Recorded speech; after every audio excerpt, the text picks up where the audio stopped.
Hey everyone, it's me, Harry the Chatterbox. I'm so happy you're here. And if you're here because you read my article on the Blog magazine, well, that is fantastic because that is exactly why I'm making this video. If you're a regular to my channel, well, thank you so much for coming back and I welcome you. You are so appreciated.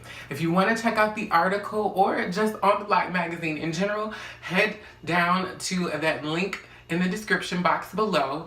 And if you're new to my channel, head over to that subscription button, hit that and that bell so every time I make a new video, you are notified. So without further ado, let's get into the video.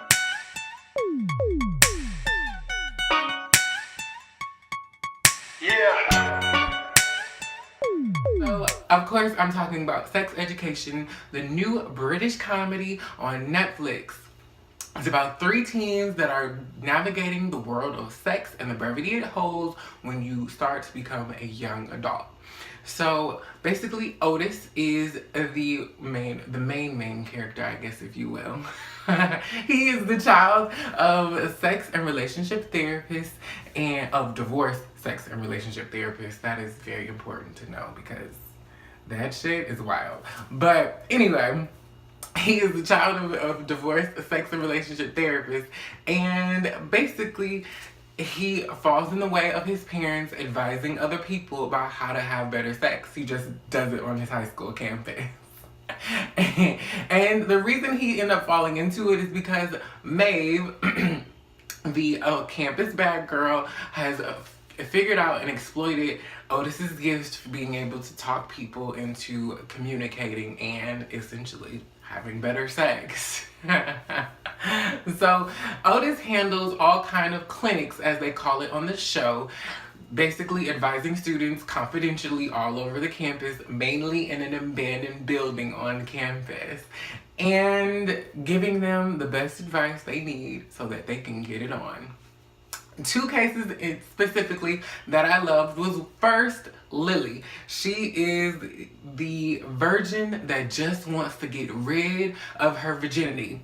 Another thing about Lily is she writes, creates, and draws all types of erotic fantasy comics.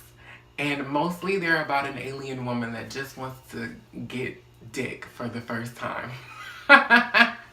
And is searching all over the galaxy to get dick. And basically, that is exactly what Lily is doing in real life. She's offering up her virginity to whatever boy will take it. She first offers it up to Eric, a gay black boy on campus that definitely does not want it. And they basically end up not doing it. And he tells her, basically, sis, you're barking up the wrong tree. It ain't happening. And they end up playing in makeup and doing drag in his room and watching gay porn together. She moves on to Otis, which we find that he's actually a little more repressed and not so into sex as you think he would be, because he gives such great advice. And she tries to have sex with him and he freaks out and he's like, no, I don't want to do it. And you find out that he struggles with masturbation and a lot of internal things that make him very insecure, and he's a late bloomer. And then she finally meets the man of her dreams that wants to take her virginity. He's a chubby black boy on campus and he is ready and willing just as much, if not more, as Lily. But when it comes down to it, she can't perform, which is weird because it's usually the other way around.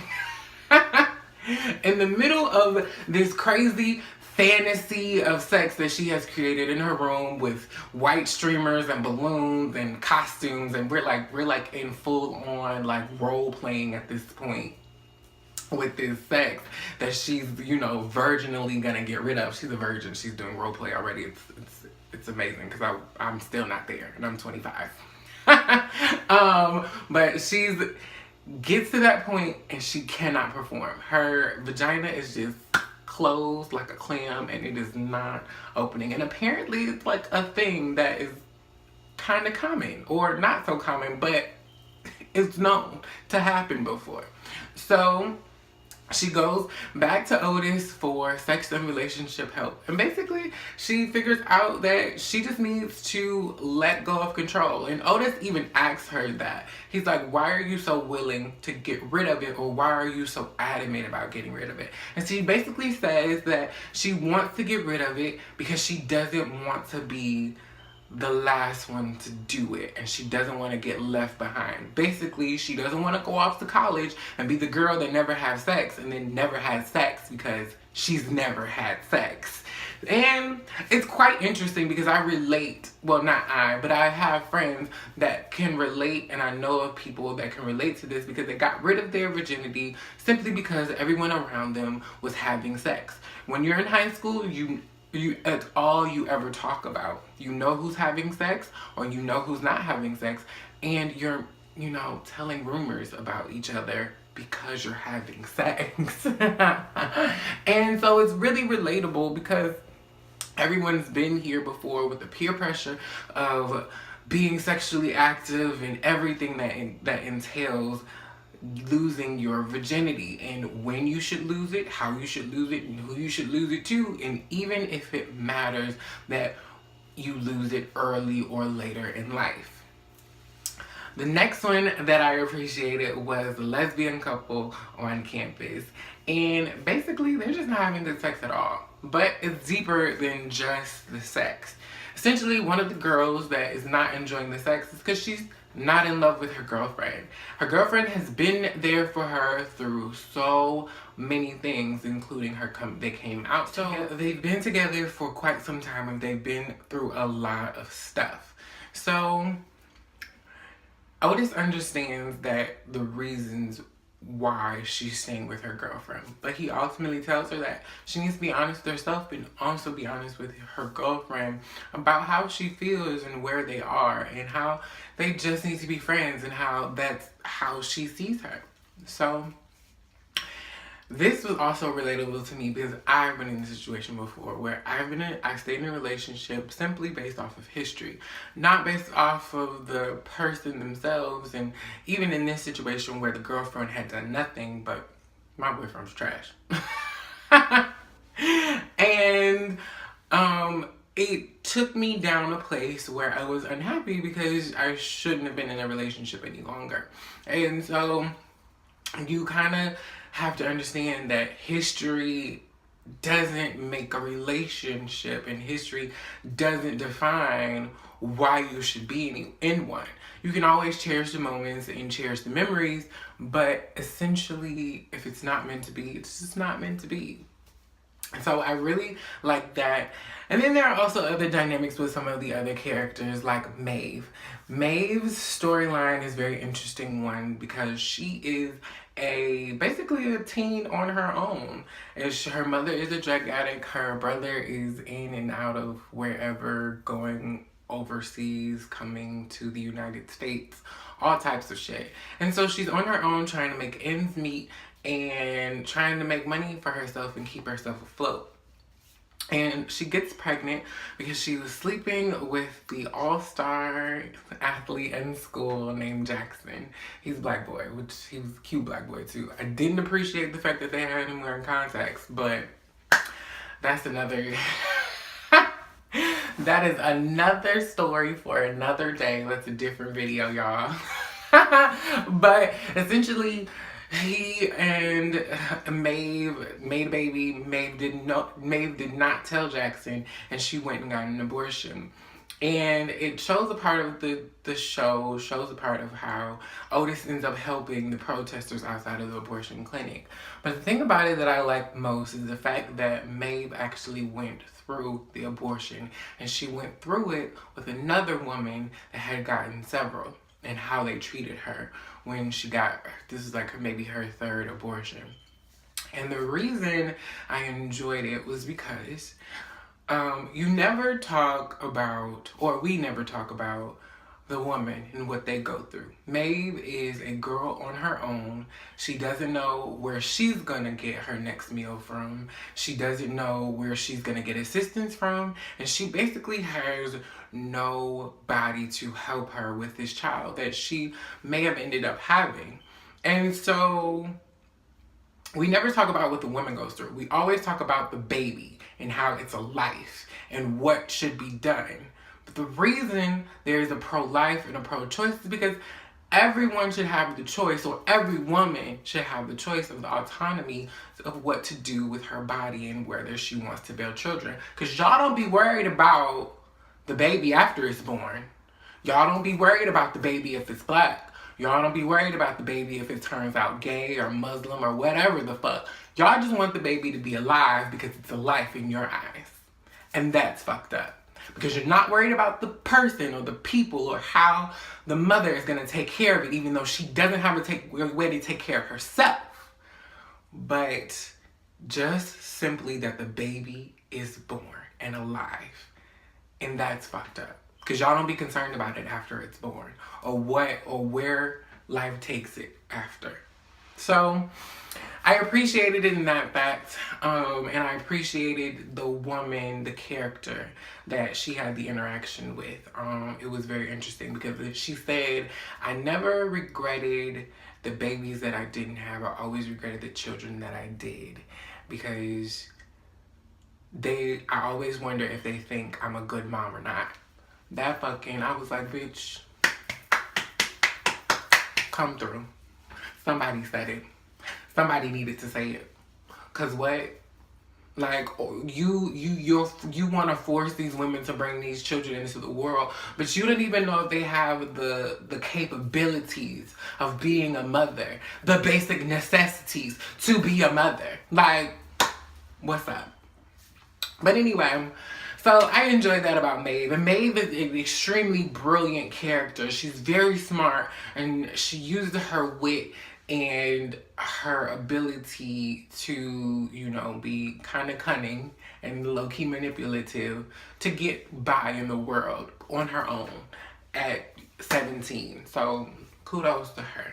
And then last but not least, my favorite fucking character, Eric. Eric is fucking amazing. So Eric is amazing to me because he is a child of African immigrant parents, and he is queer and openly queer. And the reason why I love Eric so much is because he is so open about being gay and being queer.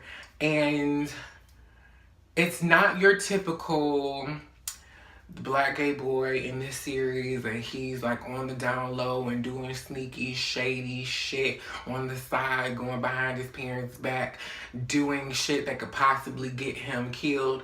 Even though in the series it does show a moment where Eric has a very scary moment, but essentially it's not to his own fault for being secretive, which I really appreciated. I appreciated that they changed the narrative.